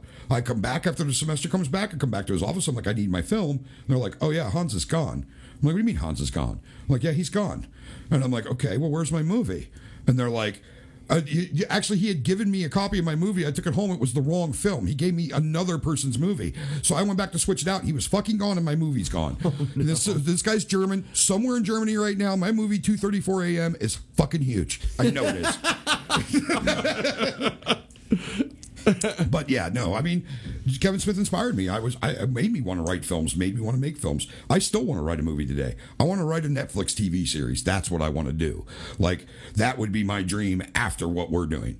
Like, we get this company moving forward and things succeed. I would love to sit down and write a Netflix series. I think that would be awesome. And we now have a permanent record of that. When you note your intention, I believe this, and I don't know who said it. Well, when you note your intention, the universe is listening. Right. And things do open up to you. You just have to pay attention. Yeah. But you've noted your intention, which is the most important. Exactly. And it'll meet you halfway, man. That was very secret of you. It was very the secret. You ever steer the ship right in the direction. Yeah. Exactly. No, I agree, man. It's awesome, Right. though. I agree with you 100%, dude. Absolutely. All right, well, we're coming up on... Well, hold on. Hold just a on. second. Whoa. Because we didn't get Bob to finish. Get Bob. to say. Yeah. He asked the question. and Did then you we even didn't answer? know Oh, what you his said Bob man thinks. thing. You said Yeah, man I said thing. man thing. So she said Heroes for Hire. I said Secret Wars. You said man thing.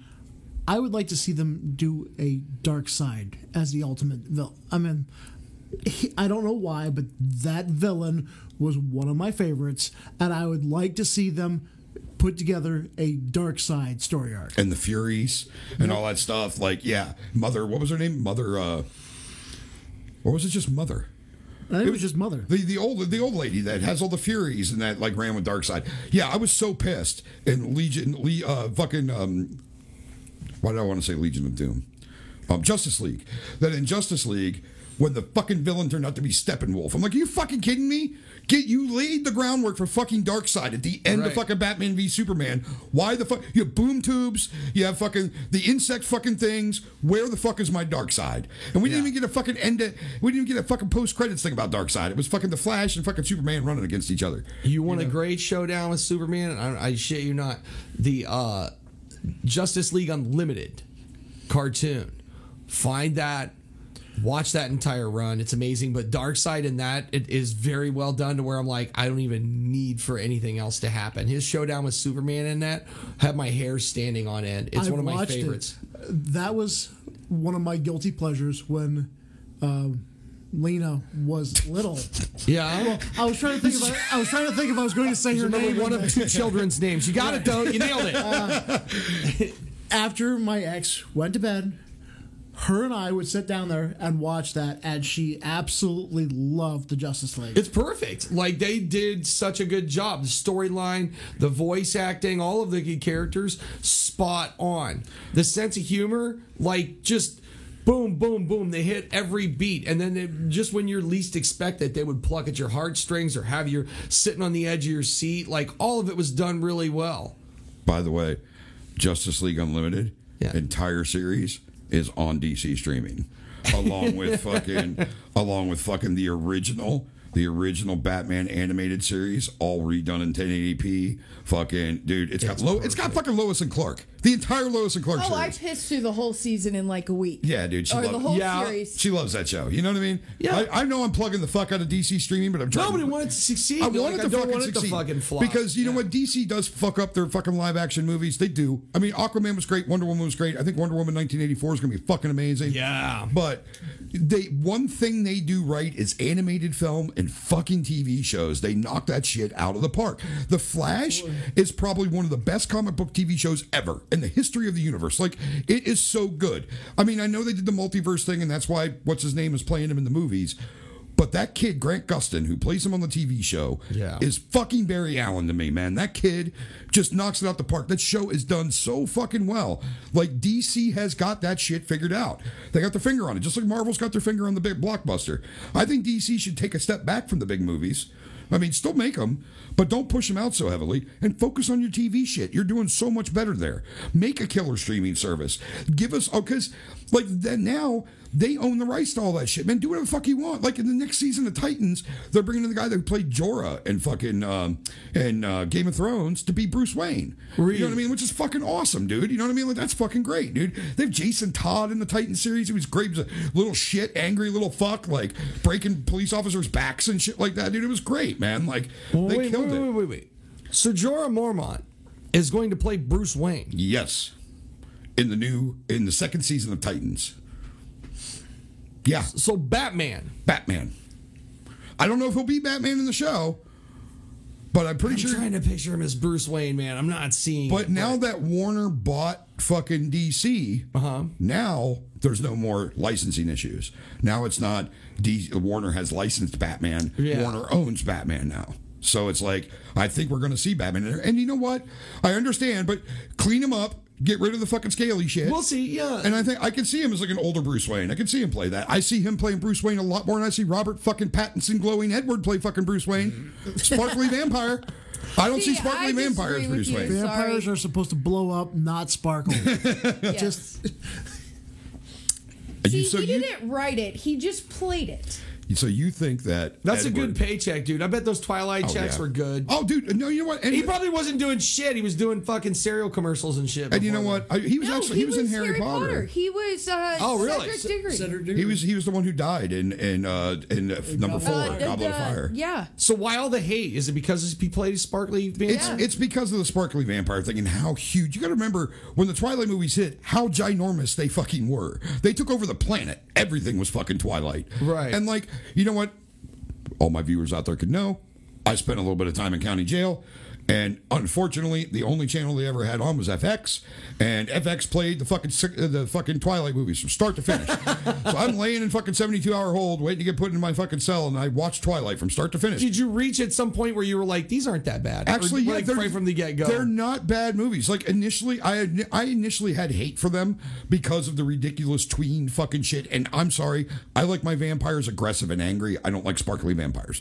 Like Vampire Diaries, yes, they are pretty boys and whatever else, but they rip heads off and rip fucking hearts out. That I'm happy with. This is way too sparkly and happy for me. Way too romantic of a vampire for me. You know, but the movies themselves were really good. I liked them. I thought they were really good. It was really well done. I love the arc of Bella. I love what happens with her and being transformed into a vampire and giving birth. And then you got this crazy little kid who Jacob imprints on, which was hysterical when fucking what's her name kicked the shit out of him for it. And like everything else. It was actually good movies. I was like, these aren't bad, man. And like, yes, they're tween fucking teen drama, but they're not terrible, you know? That's what they were written for. Exactly. They were written for that audience. And they filled that niche. Absolutely. They were great films. I mean, they were not bad. But I do not think that fucking guy can play Bruce Wayne. He's a skinny fucking little dude. He's tall, but he's skinny and lanky. It's like, it'd be like, Tim, you're now Bruce Wayne. You know what I mean? Like, Well, give him a chance to beef up. I mean, he might beef up for the role. Still, I don't think he can beef up enough. Like, look at Ben Affleck. Ben Affleck was fucking huge as Batman. Yeah. Which is who Batman is a big guy, dude. Well, yeah, but at the same time, like, he can't be drawn that way. And that's certainly true. But if you're looking at Batman's skill set, he needs to be like he's a peak human. an acrobat. Yeah, he's a peak human. Like, you know what I mean? Peak human. Don't actually look that beefy because beefy is hard to achieve in that way. He still needs to have the strength to toss people around. True. You know what I mean? Like, and I just don't get that. Like, I could get Robert Pattinson playing Batman Beyond, who's the younger kid after Bruce Wayne's old and in a wheelchair. I keep hoping they do that because there's a lot of those memes that come out where you got Michael Keaton, who is older Bruce Wayne. Robert Pattinson would make a great Nightwing. He would make an excellent Nightwing. I just don't like him as They've never actually done that well either. Anytime they introduce Robin in these things, aside from the animated series, it always goes sideways. And that's a good story. I think they're headed there in Titans because Titans is all about Dick Grayson leaving Batman and going off on his own. And like he's in the show as Robin, but I think we're headed towards him being Nightwing because he kind of burns his Robin costume and all this shit. Before we go, because I know you need to go, but before we go, there's two shows I want to touch on. Number one, I heard there's a Hellraiser series. Right. Tell me all about that, because I haven't read anything about it yet. That's all they've been greenlit. So far, I don't think they've picked directors or actors, but the fact that that's going to happen. Is it a streaming series? Is it going to be Netflix or something like that? Or who's doing it? It will end up on Netflix. Okay, so it is a Netflix show. Yeah, it's Fuck on yes, Netflix. dude. Fuck yes, because Netflix knows how to make a goddamn show, dude. They do. Yeah. Secondly, did you hear about Sandman?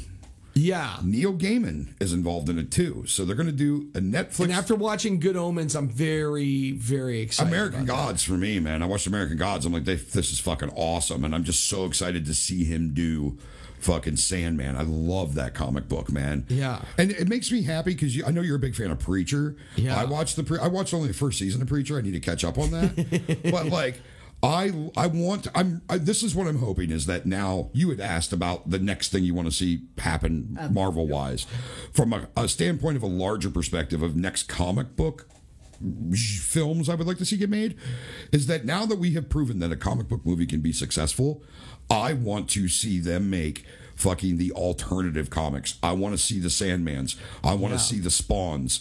I want to see the fucking Lady Deaths. I want to see Lobo, dude. I want to see a fucking goddamn Lobo movie because I think it would be fucking fantastic.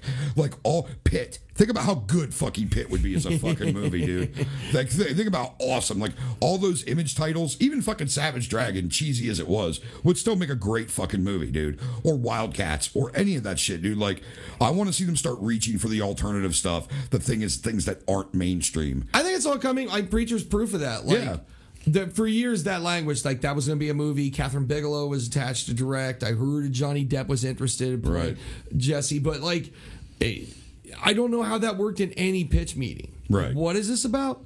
Well, thing is, this foul-mouthed preacher has God living in him, and he makes friends with vampires. They go around fucking people up. Like, right. I'm not making that TV show. Like, nobody would fucking make that.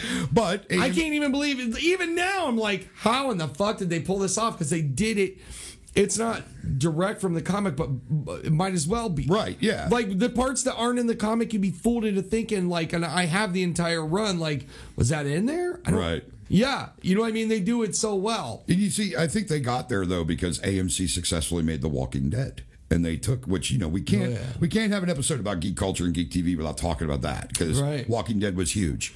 It was really huge. It came before everything else. That was like one of the first successful comic book series. You know what I mean? And they went hardcore on it, and they did it right, and they did it well. And I think AMC kind of solidified themselves as a place where those alternative things can live. You know? Absolutely. You know? Definitely, man. Wow, we went all over the place this episode. Yeah. There was no cherry flavored anal lube though. We went deeper. We dove into porn, We though. we cannonballed into porn country. We made like all these impassioned pleas too. You know what I mean? Like we were fucking crusaders for porn at this Dude. point. Hey man, porn rules, dude. And I love Right. I love the porn star. You know. Good on Porn's you. awesome. I mean, it's the one place where it's like going, you have to be 100% specific. It's like if you want to look for goat sex, you have to specify what type of goat you want to look for. Right. What if you were looking it's for out like there. if you really just got off on watching goats fucking goats though? You'd That's probably be just really pissed off. Like, what? Oh, it's another hot chick. But- Damn it! but then you're just a farmer. I mean, And then you can find all that in like goats.com. You know, I'm sure there's Right. fucking plenty of that, like breedgoats.com, you know. But that was great, man. Animal porn has like the rest of them. They do like film spoofs, like a Justice League, where Right. you like dress your goat up like Wonder Woman. Right, exactly. I think it'd be interesting to see. Yeah, no, I'm not even going to go there. But Move the Hulk goat into frame. those porn parodies crack me up too, man. Because I love. That's one thing that's great about porn movies, and how do we end up back here again? Is the fact that when they parody something, it reminds me of the fucking parodies that came out in the 80s and the 90s. They make sure you know they're fucking making fun of shit. Like, there is no chance here that they want you to think that they're serious in any way, shape, or form. You know what I mean? It's fucking fantastic. I love that shit, dude. If you're going to parody something, don't be afraid to fucking parody it. Make fun of it, you know? Just make fun of it. Mel Brooks is great at that shit, dude. Weird you know what Al. I mean? Weird Al, that Weird shit. Al was, dude. He said, I'm going to fucking make fun of this shit. You know what I mean? And enjoy it. You know, like, fucking do that stuff. Don't, you know, I'm a big fan of B-rated movies. I love B films. As long as they know they're a B-rated movie. Like, a lot of people hated Kevin Smith's Tusk. And they hated Yoga Hosers. And, you know, Tusk was terrible. It's about a guy who gets kidnapped and turned into a walrus. I mean, come on. It's just ridiculous. But I love that movie because he set out and made it to be a bad B-rated horror film. Like, there is nothing about that movie that takes itself seriously. No. Like, you could just, you know that he made this to Although be that. legit, Michael Parks, the fucking villain in it, he's so terrifying. Oh, absolutely. Red State? Red State was fucking amazing, dude. Like, that Kevin Smith movie was like, holy fucking shit, you know? John Goodman held his own in that too. Yeah, Like, dude. Everybody in that was so good. That was so good. But, you know, like, people fault him for that. And I'm like, no, that movie was awesome because it wasn't supposed to be good. It wasn't campaigning as, like, the next Oscar winner. It was a movie he made up with his friend while high on a podcast. Laughing. That movie got made because hysterically, the internet tweeted Walrus Yes. That's how that movie got made. They literally sat there high out of their mind and came up with the idea of a guy who kidnaps somebody and it turns him into a walrus. And they're like, if you want me to make this movie, tweet #Walrus Yes. And that's how that movie got made. Like, you just have to love that. That's That why guy- you got to bother Tim though, because like the internet decides and they get Tusk, Right. And all he wants is a Moon Knight movie. I know, And they're like, right, you're not yeah. gonna fucking do it. You know what I Well, mean? I don't know. I've heard the Russo brothers who did Endgame said that they're interested in doing Secret Wars. They mentioned that, but they both said they would actually be very interested in making a Moon Knight movie. I'll be the first one to say I love shitting on Moon Knight. Yeah, I know you do. Why do you hate Moon Knight so much? He's just a shitty Batman.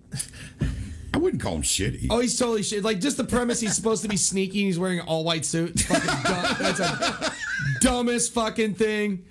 It's like, You look at the original Punisher outfit. Try to imagine Frank Castle running around in thigh-high white boots like Yeah, he's I know, like a right? fucking go-go dancer. It's so dumb. It's dumb, but it only works in comics. And this is why we don't have the actual suits in movies. No, because fuck could you no. imagine Daredevil or imagine the Punisher with Frank Castle in thigh-high white boots? You know what I mean? Like that would make a very different film. Well, like you said, they do some touches where they touch back on it. Like you'll see Doctor Strange taking the yellow gloves off, Yeah. but he's not going to be running around in those. Fucking Yeah, things. exactly. It's just so silly. You know, looking. my one question about that movie is why didn't they leave Benedict Cumberbatch speak English? Like, not speak English, but be British. Because Doctor It Strange, wouldn't- yeah. Doctor Strange to me, like I look at him and I'm like, I can see him talking in a British accent. There's a weird aristocracy. I think it's kind of lost now because everybody sort of sounds the same. But rich people in years past, American wise, they did have a different dialect. Like I always thought that like somebody like Bloods. Vincent Price was British or no, he's like from fucking St. Louis. Yeah. Go to St. Louis, see if you can find somebody that talks like Right. Vincent Price. You won't do it. Thing is, Exactly. he was from a wealthy family, and you know your aristocracy. They're well spoken. Yeah, the Blue Bloods. Yeah, man, I know exactly what Bloods, you're talking very about. good. Yeah. Yeah. I do like that about like American culture, man. Like I like that we have that. You know, like one of my favorite things in the world are the deep Southerners that have that. I can't do the accent. I'm trying to think of a good example. Green Mile. The guy who played Brutal, the big guy. Yeah. he had Yes. Michael Clark Duncan. No, not the guy getting killed. The guy who played Brutal, the big guard. I can't think of his name. He's like a supporting actor in every movie on the planet. Yeah. He's amazing. Yeah. But he had that like I can't ever do it. You know what I mean? It's like that Southern accent that almost sounds like it's coming from New York. You know, they're like for lack of a better word, I hate to use the word moist. But he'd be like moist. There's a way that they say it. You know what I mean? It's very Southern. It's Creole. It's very Southern and Creole. Oh, okay. Yeah. You know what I mean? But like, I love that vernacular, man. I love that. You know, like Yeah. there's something about that, and I think that's awesome. And like I love Bostonians. I love fucking that goddamn Boston, North New England accent. I think it's awesome. Absolutely. You know, people lose their accent, and it's a damn shame because they're supposed to be from those areas. You know, like Joe Rogan should sound like that. yeah, I know, right? But he did everything he could to not sound like that, and that's kind of a shame. Right, you know? exactly. Yeah. No, I agree, man. America's a weird place. Absolutely. We're all well, fucking anybody else have anything to add to this conversation today? Michelle? We covered a lot of bases. Stormy, man. you got anything else to add? I keep calling you Michelle. Sorry, Stormy. I do. So, have either two of you seen the new preview for the new Joker movie? Yeah. Oh, yeah. Good call. Okay. 100%. I have not. Oh, you have not? Okay, It we'll have to is- show you after we're done, man. It is more of a Joker character study. Yeah. Do you guys think it's going to pass or fail? Because every superhero comic movie that's come out, it is action packed. Like most of them, like you're like, oh, there's always some action going on. Right. So, what do you think a character study is going to do? Because I have never seen a character study done classified as a superhero movie. Right. So, what do you guys think about it? My personal opinion. I'm sorry. Do you have more? I'm gonna love it, obviously, because it's Joker, and I love Harley Quinn. Yeah. But what do you guys think? I think it's going to be amazing if people watch it to see a movie, not to see a comic book movie. What he is doing very different here is making a film whose content happens to be about a comic book character. I read an article the other day by the director, and he said, you know, we're going to lose some fans. We're going to lose some viewers because this isn't a comic book movie. He straight up said it. He's like, this is more a story of how does one become the Joker? How does one become a crazy, psychopathic, Right. murdering, crazy, just nut job like the Joker? And like, I think Joaquin Phoenix is going to nail it. And from the scenes I've seen in the trailer, it looks absolutely phenomenal, man. Like Yeah. that moment, his transformation, like he's so skinny and just like that moment though at the very end of the trailer Yes. when he comes walking around the corner and he's got a strut to him with the fucking purple suit on. I'm like, oh, it gave me my hair standing up on my arm now. Yeah. Like it's very reminded me of like, holy shit, this guy'd be a great Joker. Well, you some know? part of that is canon. From what I'm seeing from the trailer, the Joker did start off as a failed stand-up Stand-up comedian. comic, yeah. And watching, there's there's nothing worse than watching somebody bomb, and the only thing worse than that is actually bombing. Yeah. Every comedian talks about that moment where you start to skid on stage and there's no saving you. Right. Sometimes they can write it, but for the most part, it's just full on suck. And to see that play out with somebody's tender psychosis that just wants to make people laugh, Right. and then go so sideways where you become a psychotic villain Yeah.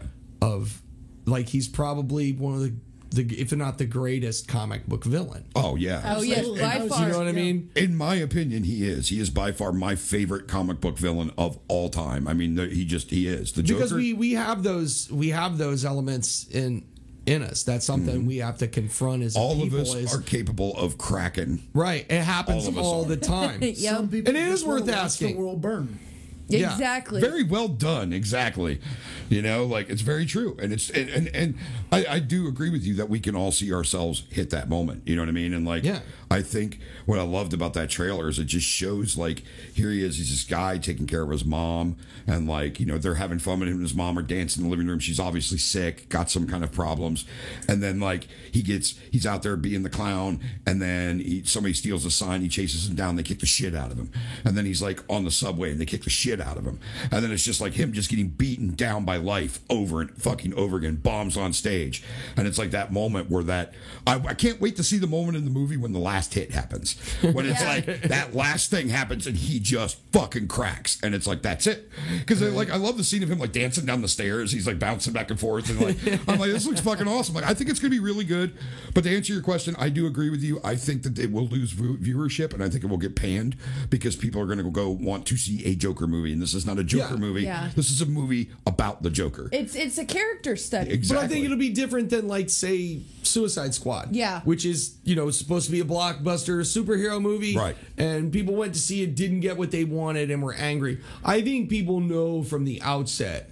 I don't know if this is even getting a wide release. Will it get a wide release? I believe it gonna be is. I limited? believe it is because it's October this year. It's in a couple of months. It Yeah. happens in like October, like 9th or something like that. Yeah. Yeah, they go wide release with people knowing what they're in for. Like, Batman's not showing up. Right. This is not that movie, but I think from the trailer you can tell that. So Yeah. I don't think, and there's not like a promo in the kids aisle with a bunch of Joker masks and stuff True. like that. Like, there's no tie-ins that way. So Yeah. I think people that go to see this and they will know what they're in for, and hopefully we get what we want. I think that's a lot of the reason too why they went with the more Romero Joker. They went with Cesar Romero Yeah. more than they went with the more like Jack Nicholson or not Jack Nicholson, But more Heath Ledger. I So think- they went with more the right. clown Joker versus. But I think the that's what anarchist people were Joker. craving, and that's why they're going to go see this. Is we saw the finished product in Dark Knight, or was it Dark Knight? Yeah, it was the Dark Knight. The Dark Knight. We saw the finished product in there, and they don't make any fucking hint as to what preceded it. He Yeah. tells a bunch of stories Right. throughout it, but they all don't add up They're to all any lies. pieces. You don't fucking know Yeah. they're telling the truth. Nobody knows the story. of I Joker like but Patton Joker. Oswald's theory Right. that he was a CIA terrorist interrogator.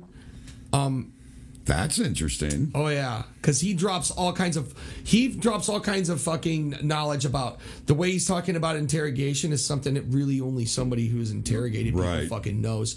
And then he makes mention in the hospital with Harvey about a truckload of soldiers blowing up. Right. And then his knowledge of like paramilitary equipment and you know what I mean. Right. He's just such a brilliant mind, and in a way that I don't think I've seen Joker do that before. Right. His crimes were really abstract and shit, but that guy was calculated in a way and really pursued watching carefully, knowing exactly how to prod people in a way to get what he wanted out Right. of them.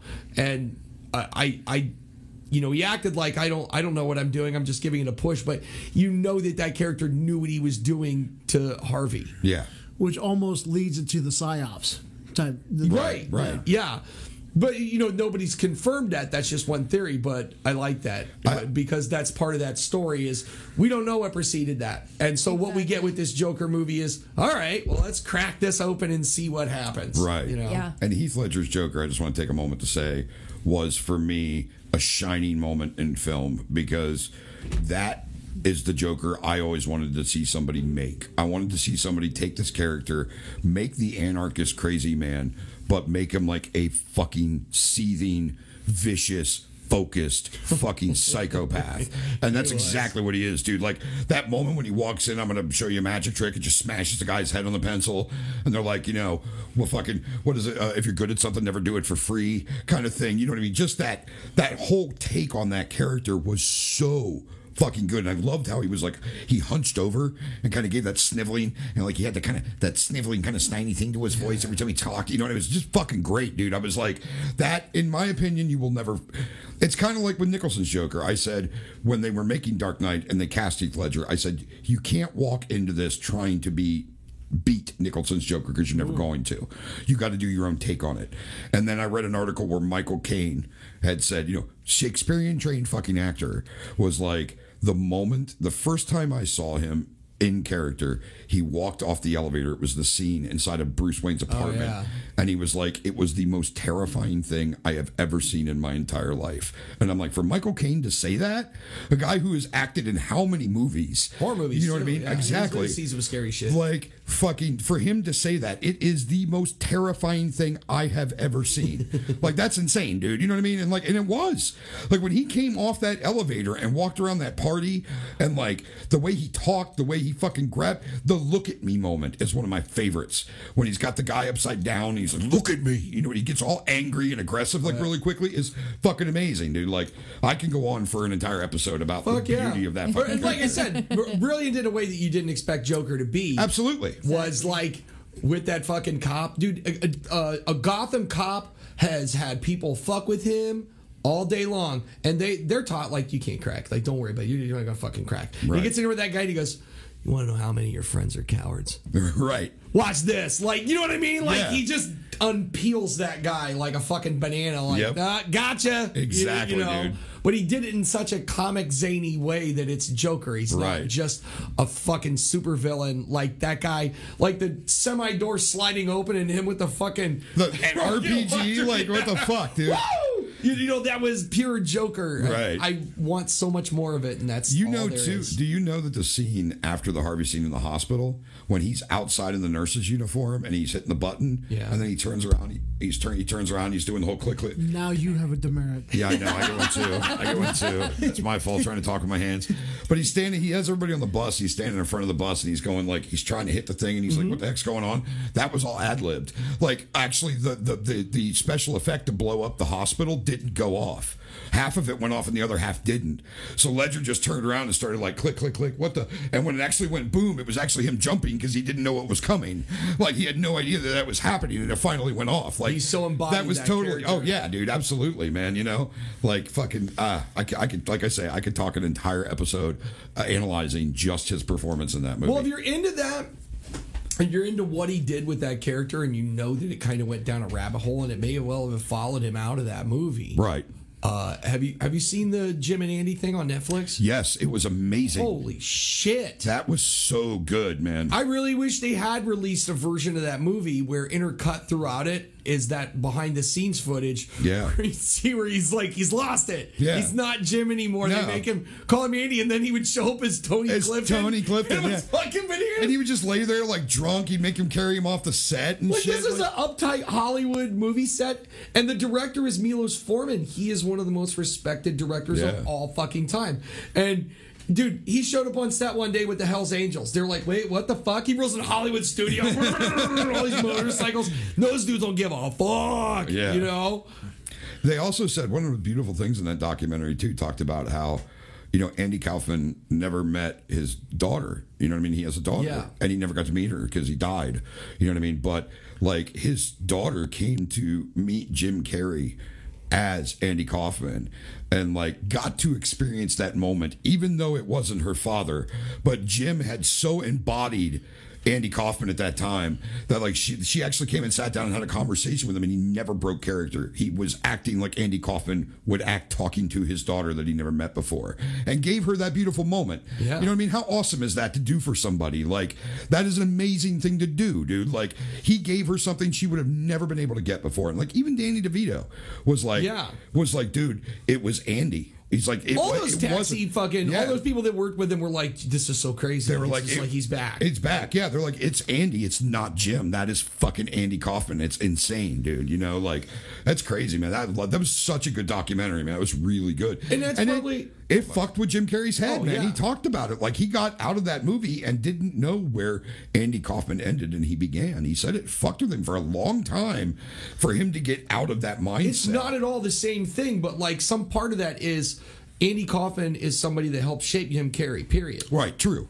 He watched him growing up and it became a part of his persona. And then when you reach this other stage, and some part of it was, you know, he had already achieved everything possible. Right. Like Jim Carrey at that time was so fucking white hot. It's an area that only few people in any field get to where you're so on top, there is no knocking you off this perch. You have now succeeded in a way that nobody ever does. And then you're given the role of a lifetime to play your hero. Right. He went in that character and didn't fucking come out. Yeah. You know? Well, they theorized that the Joker is what led Heath Ledger to... I mean, it broke something in him. Yeah, they said that. Or did it, like, was that part of him broken? Like, there's a thing where, like, we all have shadows in our heart. And we all have a dark side. Right. And you start wandering over in there, and it's okay to be comfortable with that, but you recognize it as the darkness. Some people get fucking lost in it. Well, plus, when you don't get to come out of it. When you got to pull that out and play a character in a film based on that part of yourself, because you know that Joker... Because, like you say, it was different than the Joker in the books. It was different than the Joker in the comics. It was a different take on that character. And, like, you know, part of that was the dark side of Heath Ledger. We saw the dark side of Heath Ledger. Exactly. And, like, when you got to live in that, of course it's going to affect you. I blame that less, though, than I do overprescribing of medications, because that's what fucking killed him. The doctor gave him fucking like painkillers and like something else and made his fucking heart explode. You know what I mean? Like, that's the problem, is the doctors just fucking handing out pills like they're fucking goddamn Tic Tacs, you know? But regardless, I do think, though, he was fucked up and needed some of that medication that he asked for because he couldn't sleep.